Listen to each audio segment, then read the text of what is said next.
काल पुण्याच्या मंगेशकर हॉस्पिटलमध्ये ज्या पद्धतीनं पेशंटला त्रास झाला आणि पेशंटवर उपचार करण्याऐवजी त्यांना रेफर करण्याकडे प्राधान्य त्यांनी दिलं आणि त्यानंतर जी काही दुर्दैवी घटना घडली त्यामुळे साहजिकच सगळ्याच लोकांच्या मनामध्ये एक भावना, तीव्र अशा पद्धतीची रागाची भावना आहे आणि निश्चितपणाने ही अतिशय खेदजनक बाब आहे की ज्यावेळेला उपचारासाठी आपल्याकडे लोक येत आहेत त्यावेळेला डॉक्टरांची पहिलं प्राधान्य हे त्याच्यावरती उपचार करणं आहे.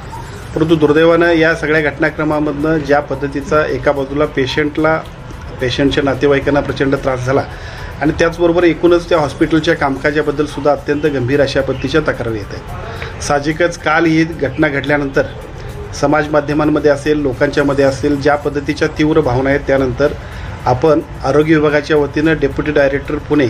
यांना सूचना दिलेल्या आहेत आणि या हॉस्पिटलच्या झालेल्या घटनाक्रमाबद्दल आणि एकूणच त्या घटनेच्या अनुषंगानं ज्या काही चुका झाल्या असतील त्याच्याबद्दल योग्य ती चौकशी करण्याचे आदेश दिलेले आहेत. या चौकशीनंतर प्रत्यक्ष जो काय रिपोर्ट येईल त्या रिपोर्टप्रमाणे हॉस्पिटलवरती जी कायदेशीर कारवाई करायला लागेल ते आपण करणार आहोत. चौकशी समितीचा हा अहवाल नेमका कधीपर्यंत येईल आणि लवकरात लवकर कारवाई होण्यासाठी काय नेमकी आरोग्य विभागात?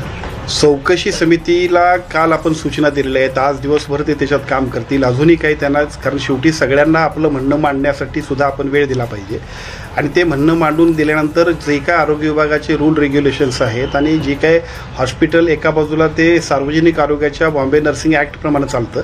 आणि त्याचबरोबर ते पब्लिक ट्रस्ट ॲक्टखाली सुद्धा ज्या पद्धतीने ट्रस्ट ॲक्टच्या सगळ्या एकूण कामकाजाचे सगळे नियम आहेत ते सुद्धा बघितले जातील आणि या दोन्ही नियमांचं उल्लंघन असेल, कालचा घटनाक्रम असेल, या सगळ्याबद्दलची जी एकूण सगळं अहवालामध्ये येईल त्या पद्धतीनं निश्चितपणानं या हॉस्पिटलवरती सुद्धा प्रशासनानं मात्र या